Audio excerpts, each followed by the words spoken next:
We're looking live at Normandy, France right now, where today military veterans and world leaders are commemorating the anniversary of the D-Day invasion. It was 80 years ago today that America and its allies began the fight to liberate Europe, and it is the largest military invasion by sea in history. Now, we've been talking this morning about the 80th commemoration of D-Day. Coming up at 7 on CBS Mornings, Tony Dokoupil will be leading extensive team coverage commemorating the event. He joins us now from Normandy. Good morning, Tony.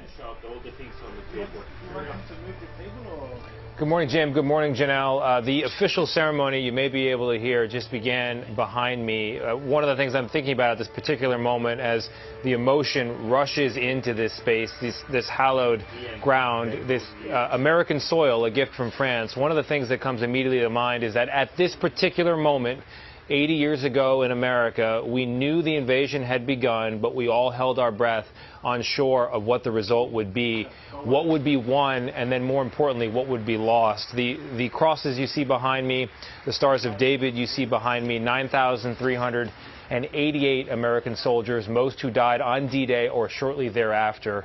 The ones who survived, the ones who went back and rebuilt America after winning the war here, many of them and their family have returned here to mark this 80th anniversary.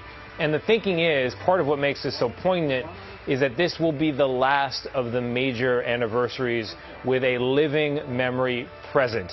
The last time these shores here in Normandy will greet these veterans who did so much for our generation and for the world all those years ago. It is just so emotional to see the remembrances there this morning, Tony, because most of those veterans are now in their late 90s, over 100 years old. Describe for us what the atmosphere is like right now there where you are.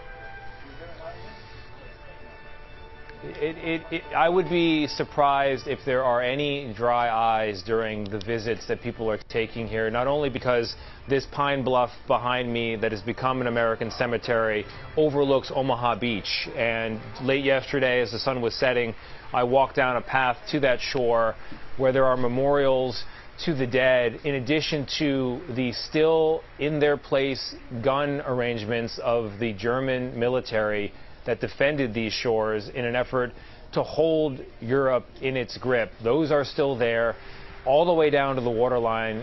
And there are simple memorials. There are families who have come just to write a family member's name in the sand. There was a note by one of the memorials that said in a child's handwriting simply, "Thank you." You might hear a flyover. We're getting a lot of those today. That's an F-16 or an F-35, I believe. A rehearsal, or in fact part of the ceremony itself. 24 world leaders here, but the stakes of that day and the message from this generation to that, the transmission that is necessary, really is contained in that note from a child I didn't see that wrote simply, "Thank you for our freedom," a gesture to the generation that was. And then the hope here from world leaders speaking, from all the visitors, is that this generation will not squander, and no future generation will squander, all that was won by this last generation now at the end of life's journey. Tony Dokoupil in Normandy. Thank you, Tony. Be sure to tune in to CBS Mornings for Tony's coverage, following us at 7 right here on CBS News Philadelphia. All right, we'll see you later, Tony. Thanks for that report from Normandy.